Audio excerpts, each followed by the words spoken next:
खूबसूरत शाम थी, जब आयशा और अबिहा अपने कमरे में बैठे कहानियां पढ़ रही थीं। आयशा किताब पढ़ रही थी और अबिहा उसके पास बैठी सुन रही थी। अचानक किताब में से एक सुनहरी रोशनी निकली और कमरे को रोशन कर दिया। दोनों बहनें हैरत से एक दूसरे की तरफ देखने लगें। ये क्या है? अबिहा ने हैरत से पूछा। आयशा ने किताब के सफ़े को देखा, जहां एक जादुई दरवाजे की तस्वीर थी।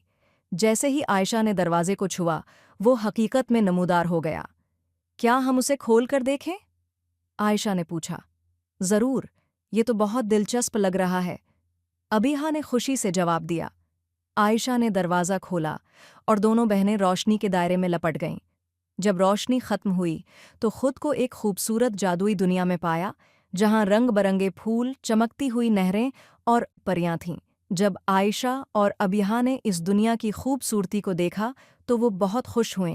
अचानक एक नन्ही सी परी, जो सितारे जैसी रोशनी में लपटी हुई थी, उनके पास आई।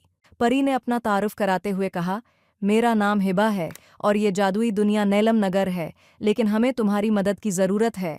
हमारी मदद? अबिहा ने हैरानी से पूछा। हिबा ने वजाहत की कि नीलम नगर के जादुई फूल, जो इस दुनिया की जिंदगी को रोशन रखते हैं, गायब हो रहे हैं। ये काम एक शरारती जिन कालो का है, जो उन्हें चुरा कर अपने अंधेरे महल में ले गया है। क्या तुम हमारी मदद करोगी? हिबा ने उम्मीद भरी नज़रों से पूछा। आयशा और अबिहा ने फौरन हाँ कर दी। हिबा ने जादुई परों से दोनों बहनों को उड़ना सिखाया। वो तीनों नीलम नगर के उस हिस्से की तरफ रवाना हुए जहां कालो का महल था। रास्ते में उन्हें कई अजीब व गरीब मखलूक़ात मिले, जिन्होंने उनका रास्ता रोकने की कोशिश की, लेकिन आयशा ने अपनी अक्ल और अबिहा ने अपनी बहादुरी से इन सब को शिकस्त दी। कालो के महल के करीब पहुंचकर हिबा ने कहा, बहुत खतरा है, तुम्हें बहुत मोहतात रहना होगा। जब वो महल में दाखिल हुए तो हर तरफ अंधेरा था। आयशा ने अपनी जेब में रखा हुआ एक छोटा चराग निकाला, जो रोशनी देने लगा। अचानक कालो की गिरजदार आवाज़ गूंजी, तुम यहाँ क्यों आई हो? कालो एक दीव हेकल जिन था, जिसकी आंखें सरख और आवाज़ खौफनाक थी। आयशा ने हिम्मत से कहा, हम नीलम नगर के फूल वापस लेने आए हैं। कालो जोर से हंसा और कहा, अगर तुम ये चाहती हो तो तुम्हें एक जादुई पहेली का जवाब देना होगा। अगर जवाब गलत हुआ तो तुम यहीं कैद हो जावेगी। कालू ने पहेली सुनाई, मैं वो चीज़ हूँ जो देखने में कुछ नहीं, लेकिन मेरे बगैर कुछ भी नहीं। मैं कौन हूँ? आयशा और अबिहा सोच में पड़ गए। हिबा ने कहा, तुम्हारे पास वक्त कम है।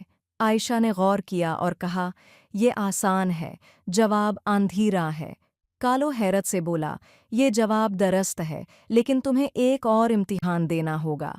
कालो ने एक जादुई दरवाजे की तरफ इशारा किया, जिस पर 3 ताले थे। उन तालों को खोलने के लिए तुम्हें उनकी चाबियां ढूंढनी होंगी, जो इस महल में छिपी हुई हैं। आयशा और अबिहा ने जुस्तजू शुरू की। पहली चाबी एक जादुई तालाब में थी, जहां आयशा ने अपनी बहादुरी से चाबी ढूंढी।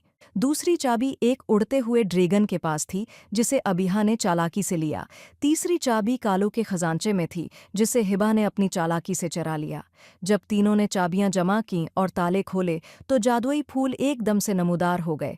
नीलम नगर दोबारा रोशन हो गया। कालो ने शर्मिंदगी से कहा, मैं अपनी गलती मानता हूँ, अब मैं कभी नीलम नगर को नुकसान नहीं पहुँचाऊंगा।